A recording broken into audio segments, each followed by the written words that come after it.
FIFA world cup 2026-এর ব্রাজিলের first match was completed and আমি বলছিলাম যে ম্যাচটা হয়তো ড্র হয়ে যাবে, 1-1 ড্র, 2-2 ড্র, কোনো একটা ড্র হবে, অ্যান্ড সেটাই হলো। যদিও আমি মনে করেছিলাম ব্রাজিল আর একটু ভালো খেলবে, এখানে আমি মরক্কোকে আরও বলবো মরক্কোর ব্যাড লাক যে মরক্কো ম্যাচটা জিততে পারেনি আজকে।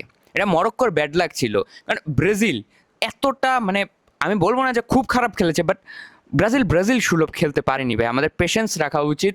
হ্যাঁ, এখনও আমি বিশ্বাস করি যে আমরা ওয়ার্ল্ড কাপ জিতবো, এখনও আমাদের অনেকটাই চান্স আছে, মাত্র প্রথম ম্যাচ হয়েছে।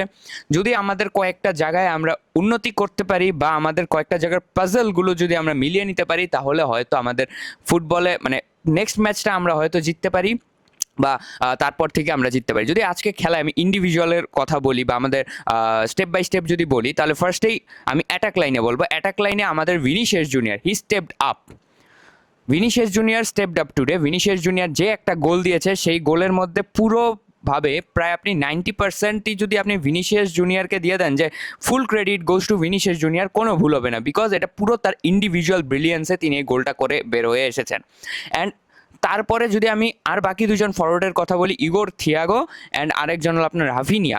সো রাফিনিয়া ভাই, আই ডোন্ট নো, আমি জানি না why you are doing this type of shitty thing in Brazil's jersey, but when যখন তুমি বার্সেলোনায় খেলো, ইউ প্লে গুড ব্রো, তুমি ভালো খেলো, বাট ব্রাজিলের জার্সিতে কেন লাস্ট দুইটা ম্যাচেও তার একটা অ্যাসিস্ট ছিল লাস্ট ম্যাচটায়, but why this type of shitty thing জানি না আমি। অ্যান্ড ইগোর থিয়াগোর হাইট আছে, তার বক্স প্রেজেন্স মোটামুটি ভালো, বাট তারপরও সে আজকে যেরকম ট্যাপিংস মিস করেছে, যেরকম হেডিং চান্স তিনি মিস করেছে, সাথে রাফিনিয়া যেরকম গোলের চান্সেস মিস করেছে, it's too much shit to watch.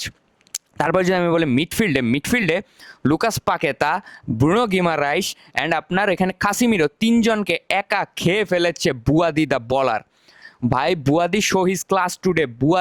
বুয়াদিকে নিয়ে পুরো আমি 1 ঘন্টা কথা বলতে পারবো, এরকম খেলা দিয়েছে।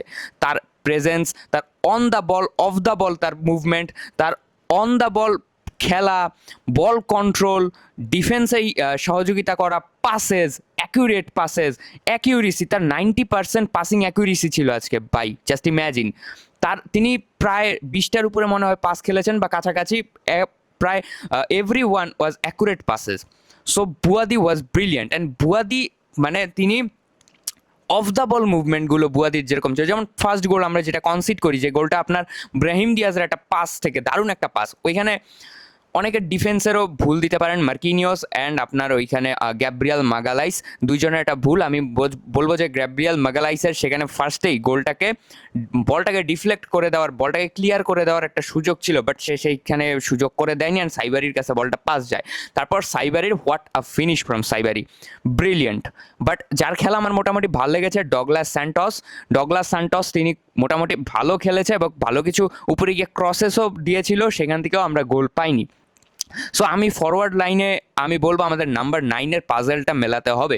এখানে কে খেলবে? মাথিয়াস কুনিয়া। অ্যান্ড পরে যদি আপনি দেখেন সাবস্টিটিউশন, ইগোর থিয়াগোর জায়গায় ওয়াই মাথিয়াস কুনিয়া? আপনি একবার মাথিয়াস কুনিয়াকে নামান নাই, দেন আবার কেন এনরিককে নামান? একবার আপনি একজন বক্সি নাম্বার 9কে খেলিয়ে দিয়েছেন, বক্সি স্ট্রাইকার যে বক্সে থাকবে তাকে আপনি একবার খেলিয়ে দিয়েছেন, তারপর তাকে নামিয়ে আপনি ডিপ লাইন স্ট্রাইকারকে নামাচ্ছেন, যে deep line forward Matheus Cunha. Why?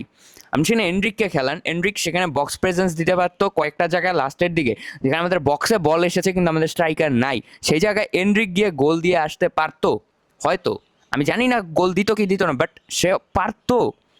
Why Ancelotti আমি জানি না।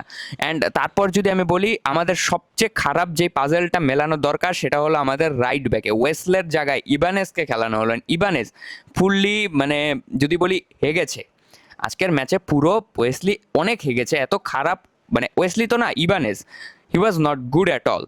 বাট ইবানেজের জায়গায় তারপর যখন আপনার দানিলোকে নামানো হলো, he had a good game.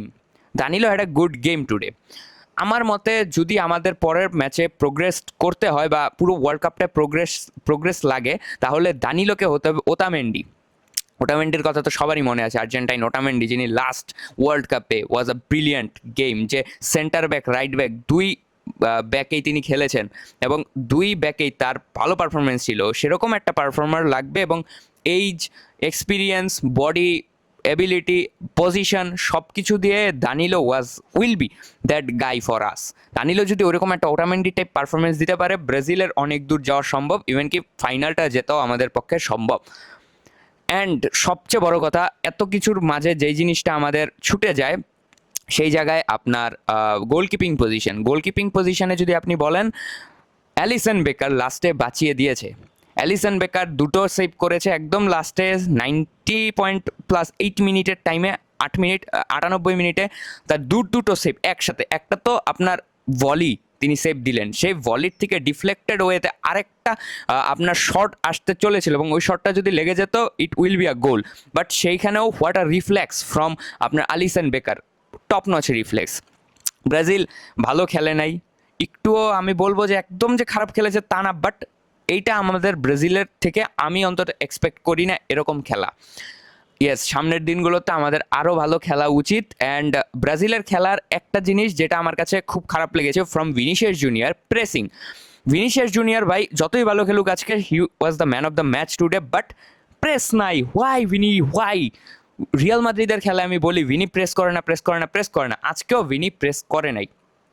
ভিনির থেকে আমাদের কয়েকটা জিনিসের যদি আমাদের হয়ে যায়, 4টা জিনিস আমার মনে হয়, যদি এই 4টা জিনিস, 5টা জিনিসই আমি বলি, 5টা জিনিস যদি আমাদের ঠিক হয়, আমাদের ভিনি বা ফরওয়ার্ডকে দিয়ে রিলেন্টলেস প্রেস করতে হবে। রিলেন্টলেস প্রেস মানে প্রেস থামানো যাবে না, বিপক্ষ দলকে ব্যাক থেকে বিল্ড করতে দেওয়াই যাবে না। আজকে বারবার সেন্টার ব্যাকরা বা ওই ব্যাক থেকে বিল্ড হয়ে এসেছে, আমাদের ফ্রন্ট লাইন প্রেসই করে নাই, সেখানে আমাদের বল উইনিংয়ের চান্স কিন্তু অটোমেটিক লো হয়ে যায়। এবং যখন একবার বিল্ড আপ হয়ে যায়, তখন যদি আমরা মিডে প্রেস করতে যাই, তখন আমাদের মিডটা পুরো খালি হয়ে যায়। অ্যান্ড তখন আমাদের ওই রকম পাসেস আসে, যেই পাসে সাইবারি গোল দিল ফ্রম ব্রাহিম দিয়াজ পাস।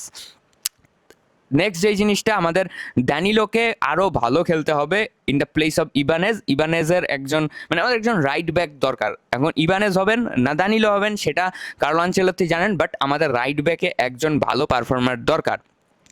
থার্ডে, আমাদের সেন্টার ব্যাক পেয়ারিং আরও বেশি মজবুত হওয়া দরকার। ফোর্থ, আমাদের মিডফিল্ড কন্ট্রোল, ওই যেটা বললাম ফার্স্টে, আমাদের রিলেন্টলেস প্রেস করা লাগবে যাতে আমাদের মিডফিল্ড কন্ট্রোলটা থাকে, যেন আমাদের মিডফিল্ডকে গিয়ে আবার প্রেস করে আপনার ওই কন্ট্রোলটা মানে ছেড়ে দেওয়া না লাগে, এটা আমাদের দেখতে হবে। এই গেল 4টা। এবং মেইন যে জিনিস, আমাদের একজন ফিনিশার খুবই দরকার, একজন ফিনিশার দরকার, একজন নাম্বার 9, মানে যিনি স্ট্রাইকার, যিনি গোল পোচ করতে পারবেন, এমন একজন প্লেয়ার দরকার যিনি গোল পোচ করতে পারবেন, একজন গোল পোচার বা গোল স্কোরার লাইক আলভারেজ। যদি আপনি 22-এর এই আর্জেন্টিনাকে দেখেন, তাদের মেইন প্রবলেম ফার্স্ট ম্যাচে ছিল গোল স্কোরার। আপনার ইউলিয়ান আলভারেজ, তারপরে তিনি কিভাবে জানি চমক দেখিয়ে উঠে গেলেন Julian Alvarez, and he score 4 consecutive goals, যেখানে তিনি সেমিফাইনালেও 2টো গোল স্কোর করেছিলেন। সো আলভারেজ পুরো টুর্নামেন্টে 4টা ইম্পর্ট্যান্ট গোল স্কোর করেছিল, সেই জায়গার থেকে তারা ম্যাচটা ওয়ার্ল্ড কাপটা উইন করে। অ্যান্ড আমাদেরও ওইরকম একজন প্লেয়ার দরকার যিনি ওইরকমভাবে গোল স্কোর করতে পারবেন। ইম্পর্ট্যান্ট যদি 4 থেকে 5টা গোলও পুরো টুর্নামেন্টে, ছোট একটা টুর্নামেন্ট 8 ম্যাচের টুর্নামেন্টে যদি ইম্পর্ট্যান্ট 4টা গোলও আমাদের একজন স্ট্রাইকার করে দেয়, ইট will B huge impact for us. So এই ছিল পুরো ম্যাচের ব্রেকডাউন। ভালো থাকবেন, সুস্থ থাকবেন, আর দোয়া করবেন ব্রাজিলের জন্য, যেন Brazil they win the match. পরের ম্যাচগুলো আমি এখনও হতাশ হই নাই ব্রাজিলের প্রতি, বিকজ ব্রাজিলের খেলা আমার একেবারে খারাপ যে লাগছে তা না, একেবারে খারাপ লাগে নাই, ভালো খেলছে মোটামুটি, বাট আরও ভালো খেলা উচিত। অ্যান্ড সবচেয়ে বড় যে জিনিসটা, গরম, ব্রাজিলের maximum player are came from আপনার এই কী বলে English Premier League, then Serie, Italy, তারপর আপনি যদি বলেন ফ্রান্সের থেকে খেলতে আসে, তো ওই সব জায়গায় আপনার গরমটা তুলনামূলক একটু কম থাকে। বর্তমানে আজকে 31 ডিগ্রি না 32 ডিগ্রি সেলসিয়াসে কিন্তু খেলা হয়েছে। এবং যদি আপনি ইংল্যান্ডের কথাই বলেন, ইংল্যান্ডের সর্বোচ্চ 19 ডিগ্রি থেকে 18 ডিগ্রি সেলসিয়াসের খেলা হয়। যদি ওই জিনিসটাও কিন্তু একটু ম্যাটার করেছে ফ্রম ব্রাজিল। এত গরমে খেলাটাও কিন্তু আপনার অতটা সুবিধার না, গরমে খেলতেও কিন্তু প্রবলেম হয়, যেটা আমরা হয়তো দেখতে পারবো নরওয়ের ম্যাচে বা ইংল্যান্ডের ম্যাচে, ওই রকম প্রবলেম তাদের হবে। সো এটাই ছিল পুরো ম্যাচের একটা বিস্তারিত রিভিউ।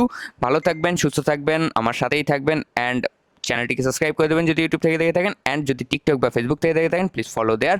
বাই।